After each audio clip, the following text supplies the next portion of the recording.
ପାଖରେ ଅମୂର୍ତ୍ତ ଭଗବାନ ଅସୀମ ହୋଇ ଉଠିଛନ୍ତି। ଋଷିଙ୍କୁ ବାଦ ଦେଇ ଋଷିବାଦର ଉପାସନା ଆରମ୍ଭ ହୋଇଛି।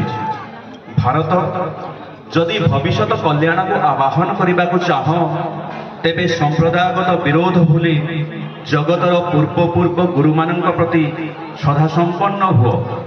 ଆଉ ତୁମର ମୂର୍ତ୍ତ ଓ ଜୀବନ୍ତ ଗୁରୁ ବା ଭଗବାନଙ୍କ ପ୍ରତି ଆସକ୍ତ ଆଟାଚ୍ଡ ହୁଅ ଏବଂ ସେହିମାନଙ୍କୁ ହିଁ ସ୍ୱୀକାର କର ଯେଉଁମାନେ ତାଙ୍କୁ ଭଲ ପାଆନ୍ତି, କାରଣ ପୂର୍ବବର୍ତ୍ତୀଙ୍କୁ ଅଧିକାର କରି ହିଁ ପରବର୍ତ୍ତୀଙ୍କର ଆବିର୍ଭାବ। ଅର୍ଥ, ମାନ, ଯଶ ଇତ୍ୟାଦି ପାଇବା ସାରେ ମୋତେ ଠାକୁର ସଜାଇ ଭକ୍ତ ହୁଅ ନାହିଁ, ସାବଧାନ ହୁଅ ଠକିଯିବ। ତୁମର ଠାକୁରତ୍ୱ ଜାଗ୍ରତ ନହେଲେ କେହି ତୁମର କେନ୍ଦ୍ର ବି ନୁହନ୍ତି, ଠାକୁର ବି ନୁହନ୍ତି। ଫାଙ୍କି ଦେଲେ ତାହା ହିଁ ପାଇବ। ଗଭୀର ବିଶ୍ୱାସରେ ସବୁ କିଛି ହୋଇପାରେ। ବିଶ୍ୱାସ କର, ସାବଧାନ।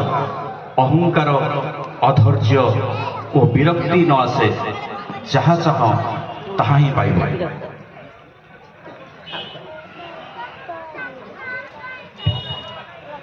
ପ୍ରଥମ ଭଜନ ପରିବେଷଣ କରିବେ ରାଇକେରୁ ଆଗତ ଖ୍ରୀଷ୍ଟାରୁ ଆଇ।